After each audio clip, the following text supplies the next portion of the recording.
선생님 정준자입니다.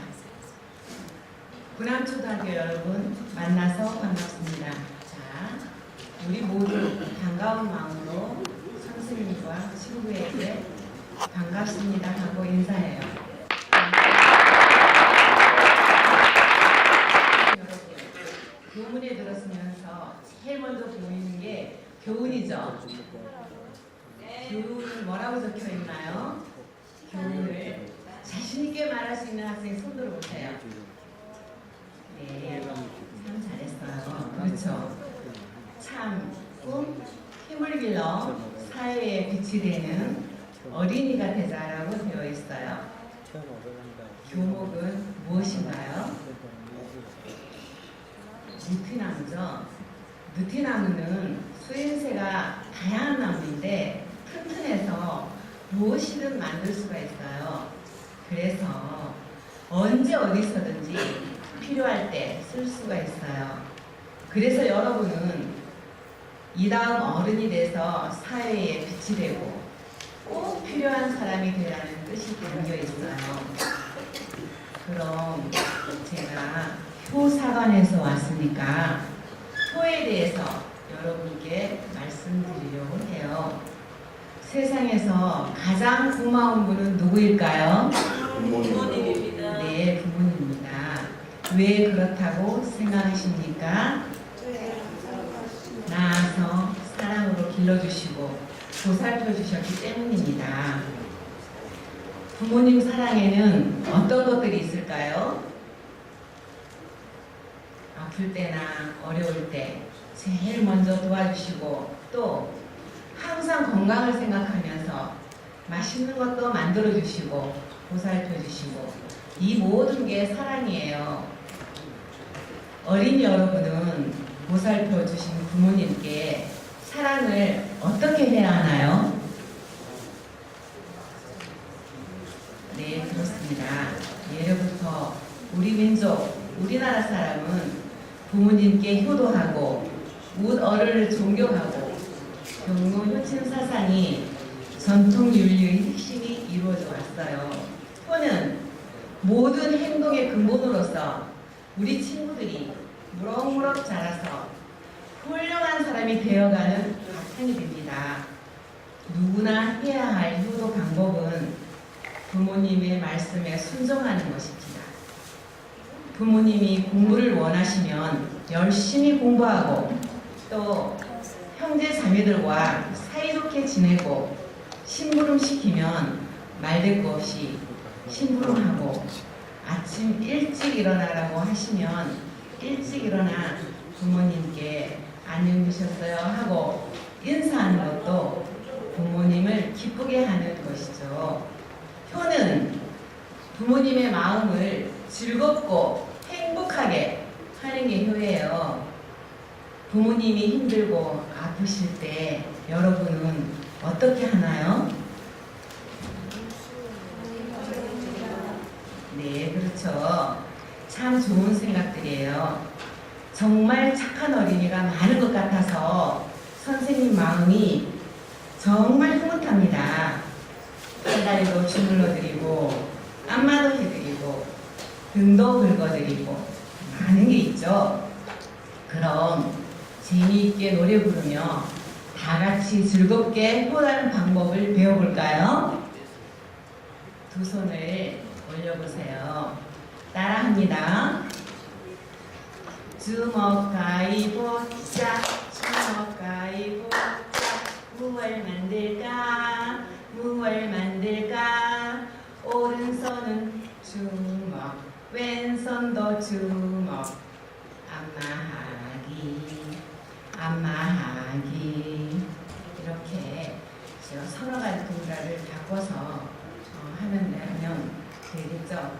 이렇게 해드리면 여러분 어머니가 좋아하시겠죠. 자, 그럼 여러분은 효도란 무엇일까?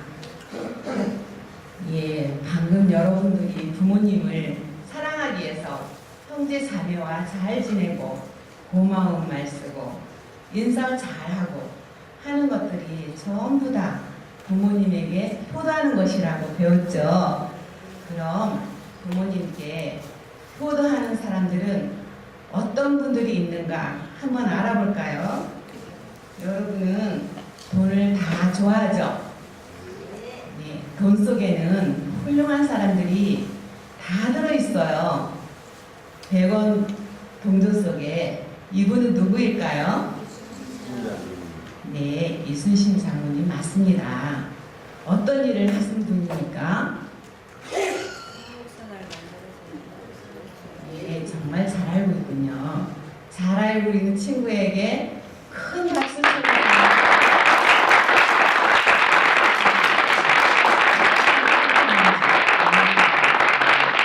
이순신 장군은 전쟁 중에도 부모님을 생각하며 매일 일기를 쓰셨고 항상 아침 저녁으로 부모님이 잘 계셨는지 꼭 인사를 잘하는 효자였어요.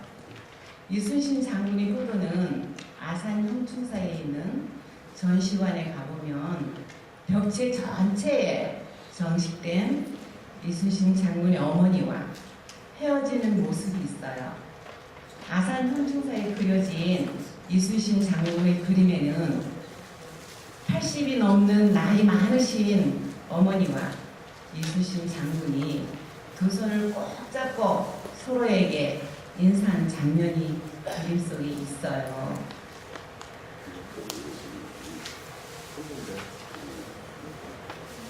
그리고 이순신 장군은 어머님이 건강하게 오래오래 살기를 바라는 마음에서 동물 중에 가장 오래 사는 거북이 모양의 거북선을 만들었어요.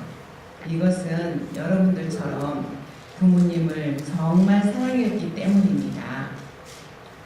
또 100원 말고 1,000원, 5,000원, 만원, 5만원에 다 훌륭한 사람이 들어있죠. 훌륭한 사람이 이렇게 많은데 그럼 이번에는 만원 지폐 속에 이분은 누구일까요? 세종대왕. 네, 세종대왕입니다. 어떤 일을 하신 분일까요? 네, 그렇죠. 한글을 만드셨죠. 그런데 이 훌륭한 분도 효자였대요. 세종대왕은 효 이야기, 세종대왕에 대한 효 이야기 해볼까요? 세종대왕은 형제들 중에서 부모님을 가장 사랑하는 착한 효자였어요. 형님이 있었지만 임금이 될 수 있었죠. 세종대왕은 항상 백성을 부모님처럼 생각하시고 늘 부모님께 효도하는 마음으로써 백성들을 정말 사랑으로 다스렸지요.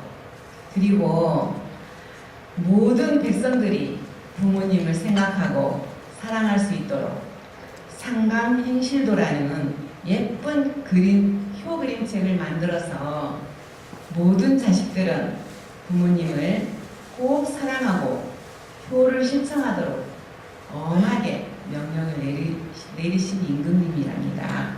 그러면 여러분, 나는 어떤 사람이 되어야 될까? 우리 모두 조용히 눈을 감고 생각해 봅니다. 다 같이 눈을 감아 보세요. 나는 이순신 장관과 같이 이 나라를 지키고 효도하는 사람이 될 것인가? 나는 이 나라의 백성을 생각하며 훌륭한 글을 만들고 부모님께 효를 다할 수 있도록 상강행실도라는 효 그림책을 만드신 세종대왕이 될 것인가?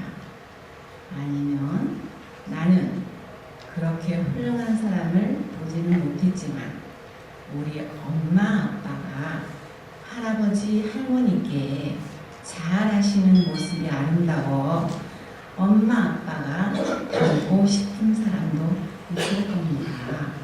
그럼 부모님께 무엇을 해드려야 하는지 스스로 답을 찾아 효자, 어린이가 되어봅시다. 눈을 다 뜨세요. 다 생각해 보였죠? 그럼 우리 다 같이 따라해 봅니다. 부모님 감사합니다. 부모님 감사합니다. 부모님 고맙습니다. 부모님 고맙습니다. 부모님 사랑합니다. 부모님 사랑합니다. 여러분들이 방금 복창한 것을 정말 실천하는 돈 속에 있는 위인들 효 이야기 재밌게 들었습니까? 앞으로 부모님께 효를 실천하면 돈 속에 있는 사람들처럼 여러분들도 꼭 훌륭한 사람이 될 수 있어요. 이렇게 효를 실천하는 사람은 부모님 마음을 기쁘게 하고 옆 친구들과 사이좋게 지내고 이웃 사람들과도 사이좋게 지내고 어른을 존중하며 남들과 나누며 베풀 줄 아는 어린이가 됩니다. 여러분 집에 가서 오늘 배운 효 선생님 효 이야기 꼭 해드리고 부모님 사랑하기 효 실천 한 가지씩 다음번 만날 때 꼭 해보고 오세요. 네. 그럼 다 같이 예쁘게 인사해요. 안녕. 안녕. 늦게까지 경청해 주신다고 감사합니다. 고생 많으셨습니다. 그리고 호사관학교 선생님 여러분 등산을 좋아하시죠? 어느 산이 가장 아름답고 좋다고 생각합니까? 저는 산을 다 다녀보았지만 가슴을 연글게 하고 마음을 살찌게 하는 신석산이 제일 좋더라고요. 여러분 그렇죠? 네. 우리가 모인 모든 분들 항상 건강하시고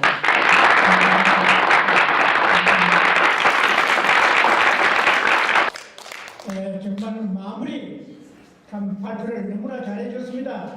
다시 한번 큰 박수 보내주시기 바랍니다.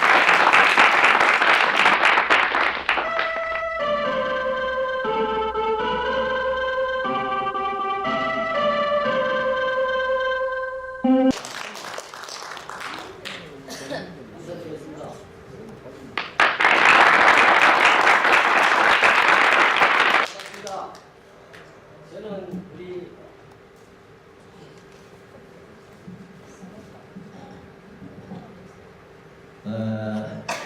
우리 며느리가 지금 함양고등학교 나가기 때문에 함양고등학교를 대상으로 하고자 합니다. 지금 마지막에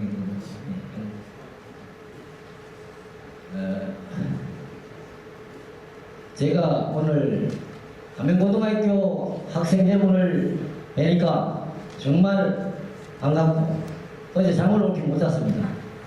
어떤 학생들이 다 모여서 공부하는가 싶어가지고 오늘 여러분들 만나고 효에 대해서 여러분들에게 강의를 하고자 온 효사관학교 효 선생님 조현구입니다. 저는 오늘 먼저 여러분들이 효락하면은 흥미가 없을 걸로 이렇게 생각할 수도 있습니다. 그러나 여러분들이 경청해 주시고 또 효가 무엇인지를 잘 들으시고 오늘 조금이라도 제가 강의 끝나고 여러분들이 느낀 바가 조금이라도 있다면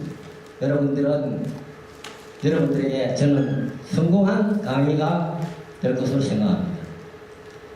제가 오늘 말씀드리고자 하는 효의 제목은 효 실천은 가족의 행복이다, 이렇게 타이틀을 정했습니다. 지금부터 관심을 가지고 여러분들과 강의를 한번 해볼까 합니다. 목차로는 효문화 상실의 현대사회, 또 효 실천을 위한 박살머리 교육, 나의 효 실천 사례, 또 우리가 할 일, 이런 네 가지의 제목을 가지고 시작을 합니다. 허교육의 효과로서는 훌륭한 인성 함량, 그리고 가족의 행복, 그리고 자신의 자실현입니다. 보호의 정의 및 가치로서는 부모에 대한 공경을 바탕으로 한 자녀의 행위다, 이렇게 사전에 나와 있습니다. 자신을 키워준 부모님을 비롯하여 어른들께 예의를 갖추고 공경하는 것이다. 가치로서는 사람이 사람답게 사는 가장 기본적인 덕목, 그리고 우리 민족의 정신적 유산입니다. 효문화 상실의 현대사회에 대해서 말씀드리고 싶습니다. 지금은 물질만능주의, 돈이 권력이고, 또 가정폭력에다가 존속살인까지 일어나는 그런 사회가 되어가고 있습니다. 집단이기주의, 뭘 하려고 그러면 집단적으로 막고, 뭘 하려고 그래도 옳게 해낼 수도 없는 그 이기주의가 지금 만연하고 있습니다. 그리고 세대 간의 갈등, 지금 정년이 연장된다고 합니다. 그런데 정년이 65세로 연장되면 이 젊은 우리 아들 세대는 일자리가 줄어든다고 서로 이렇게 세대 간의 갈등이 일어나고 있습니다. 그리고 가정에서의 교육, 밥상머리 교육 필요성을 강조하고 싶은 것은, 과거에는 우리 현대사에서 정말 대가족 제도로서 식구가 여럿이 생활하다 보니까 자연적으로 이 밥상머리, 진짜 부모님의 그 교육이 자연스럽게 이루어져 온 것은 사실입니다. 그리고 조선시대의 그 유성룡 그 재상은 밥상머리 교육을 아주 중요시 여기고 있어요. 그리고 자기 집안에 어떤 가정사라든가 어떤 모든 살아가는 지식과 예의를 어떻게 해야 된다는 걸 항상 밥상머리에서 강조하고, 아버지가 분명하게 자식들에게, 손자들에게 교육을 해왔다는 그런 얘기가 있습니다. 그때는 정말 효성스러운 그런 관계가 잘 이루어졌습니다.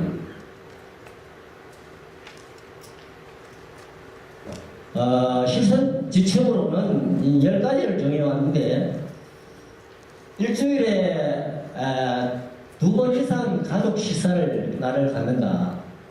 그리고 음식을 먹을 때는 천천히 먹는다.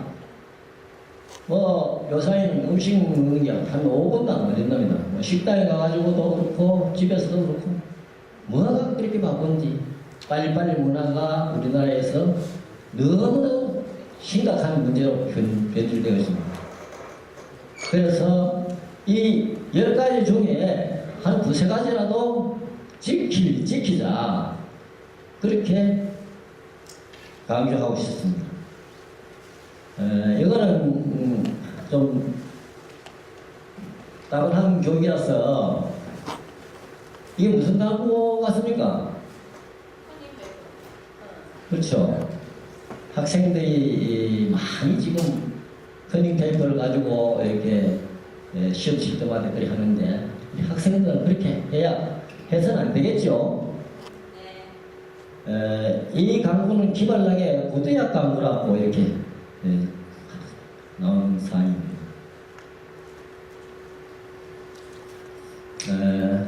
그리고 제가 나의 얘기를 하려고 막상 생각하니까 쑥스럽습니다. 저는 우리 부모님이 6.25 참전 용사고, 상당히 그 몸도 안 좋은데도 불구하고 용사 일을 선담하다 보니까, 제가 어릴 때, 아주 어린 나이에도 제가 손을 완전 책임져야 돼요. 아버지는 그 농사일에 나가가지고 너희는 소 이거 오늘 염을 주고 소죽끼리 가지고 어떻게 하든지 소 잘 먹이고 그래 하여간에 일찍 일어나고 그렇게 맨날 교육을 했어요. 그래 이거 소 먹이고 소죽끼리 가지고 보내다 보면 우리 친구들이 학교 가자고 막 대학원에 와가지고 막 쭉 기다리고 있어요. 빨리 가자. 너 이렇게 해서 학교에 가는 게 초등학교 때는 지각을 많이 해가지고 선생님에게도 벌을 많이 받았어요. 두들이 맞기도 하고. 그래서 제가 학창 시절은 중학교까지 아버님하고 어머님하고 같이 생활 쭉 해왔는데 너무도 싫었어요. 사실 소 먹이는 것도 싫고 소용을 소먹이만 하러 가는 것도 힘들고 이래서 어린 나이에 중학교까지 참 부모님한테 하기 싫다는 얘기도 못하고 부모님은 농사를 지었으면 하는 심정에서 저를 매일 얘기해서 너 아버지 뒤어가지고 농사 짓고 그렇게 살자니? 니 맞이다.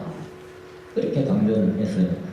그래서 저는 공부는 뒷전이었고 막 매일같이 공부는 옳게 안 하고 생각 던져놓고 소망대 올 집어주고 가가지고 소용을 준비하고 이렇게 했습니다. 그래서 중학교 가자 하니 그게 잘 안 되더라고요. 시험 원서를 제가 나오 심판할 때 써달라 그러니까 1, 2등 해도 쓸도 말도 안 돼. 너희 막 어디 그런 학교 가려고 그래. 너희 막 제일 못한 예천 대창고등학교나 원사하면 내가 말할 때도 말도 하겠네요. 상당히 멀리 그랬어요. 그러나 저는 한 4개월 앞두고 상당히 지금 아버님한테 부탁을 해가지고 열심히 새벽 4시에 일어나서 공부를 하고 죽다 사다 했어요. 그래서 결국은 제가 원하는 중학교에서 1, 2등이 그 가야 써주는 학교 촌에서 그래도 우리 중학교에서는 안동고등학교가 제일 낫다고 생각하고 그 다음에 대구 경북고등학교 이렇게 안동고등학교 오서 써가지고 제가 되고 나니까 담임 선생님이 막 전교생이 있는 데서 중간도 못 가고 꼴찌에서 몇 등 가는 놈이 이거 합격했다고 상당히 칭찬을 해주시고 그런 기억에 아버님이 상당히 고맙게 아버님을 기쁘게 했다는 그게 상당히 자부심을 가지고 있습니다. 그래서 저는 농사도 짓기 싫어서 아버님이 농사를 짓자고 이렇게 했을 때 아니다 이건 아니다.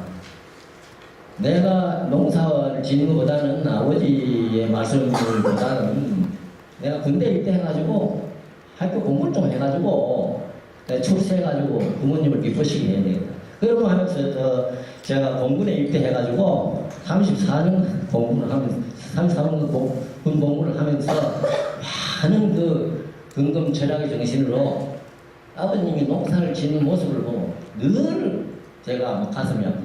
그래서 집으로 기계 정말 탈곡기라든가 경기라든가 뭐 이런 등등 집을 새로 수리한다 뭐 등등 이렇게 해가지고 많이 제가 돈을 근검 철학에서 저축을 하고 이래서 보내드리고 하니까 제 기분이 상당히 좋은 거예요. 그래가지고 부모님에게 조금이라도 기쁘게 해주는 일은 내가 이 군대 생활을 좀 돼가지고 또 해야 되겠다 이런 생각을 많이 했습니다. 그래서 부모님에게 좀 내중에 가서 칭찬을 좀 들었습니다만 얼마 전에 시엔슈아라는 중국의 정년퇴직한 60대가 넘은 분이 할아버지 어머니 90이 넘은 어머니를 위해서 교회를 했는 그런 내용입니다. 잠시 한번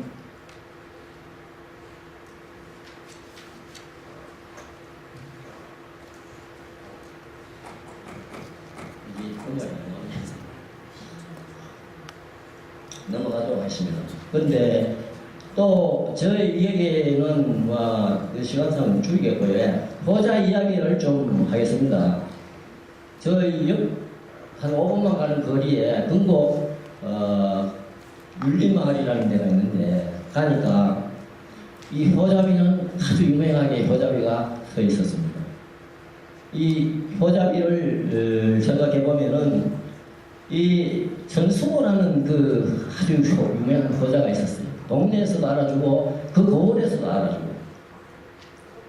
그 임진왜란 당시인데 그때는 너무도 어려운 시절이었기 때문에 이분은 상당히 효자의 그 집안에서 효자로 어머니를 봉양하는 그 모습이 사회에 많이 알려졌고, 중병에 걸리자 그가 하사를 구워 먹어야 어머니가 낫는다고 이 동네 의원의 말을 듣고 백광론에 한 끝에 그 분이 하사를 구해서 어머니를 낫게 하였다. 그는 중요한 그 효자였다고 해서 나라에서도 효자비를 내릴 정도로 상당히 유명하신 귀한 사람이었다.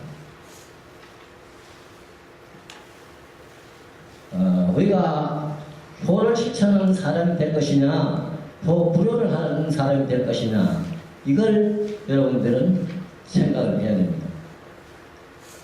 이게 거창한 게 아니고 효라는 것은 하면서도 실천을 안 하는 것이 그것이 가장 문제인 것입니다. 여러분들 실천하십시오. 효자가 될 것이냐, 불효자가 될 것이냐. 작은 것부터 실천합시다. 그리고 이게 1,000억짜리 강의 내용인데요. 지금 이게 1,000억의 마지막 영자가 이 돈입니다. 두 번째가 평생을 쫓아다니면서 노력하는 직입니다. 세 번째가 명예입니다. 돈과 직위가 모든 게 갖추어지기는 명예를 위해서 평생을 바치는 사람입니다. 사람은 그렇습니다.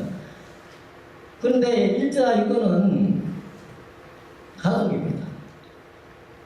여러분, 가족은 정말 헤아릴 수 없는 가치를 가지고 있는 것이 가족입니다. 그래서 가족이 없으면은 그 뻥이라는 얘기죠. 한마디로 돈 아무리 많이 벌고 이렇게 해도 사실 별거 아니라는 얘기입니다. 여러분, 돈의 가치를 제일로 지금 생각하는 우리 현대사회 사람들, 그게 아닙니다. 절대적으로 부모와 내 가족, 형제지간 그 가족이 없으면은 아무런 그런 돈이라는 것은 그렇게 중요한 것이 아닙니다. 지금도 중요한 것이 아닙니다. 그래서 여러분은 부모를 생각하는 삶을 살아야 된다. 그렇게 말씀드리고 싶습니다. 우리 부모님은 연세가 많아 늙어지면은 정말 볼품없이 쇠약해지고 그렇습니다. 힘없고 쇠약해진 부모를, 내가 낳아준 내 부모를 존경하고 공경하지 않고 업신여기고 그냥 날마다 그냥 대수롭게 생각하고 막 들락날락 하기만 하고 인사도 잘 안 하고 그렇게 하는 불효가 되는 일이 없도록 여러분들은 열심히 공부해 주시기를 바라고, 부모님이 바라는 그러한 성공한 삶을 살아갈 수 있도록 당부를 하고 있습니다. 그리고 좀 더 한 가지 더 얘기하고 싶으면, 우리 현대사회, 우리나라는 앞으로 열심히 노력하면은 한 앞으로 50년간은 세계가 도와주고 세계가 밀어주는 그런 나라로 지금 경제인들이 보고 있습니다.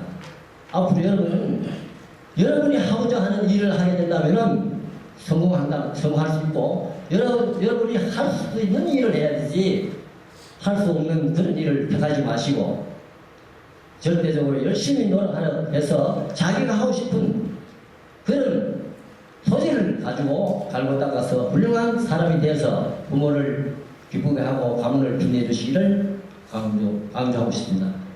저희 강의를 들어서 대단히 감사합니다.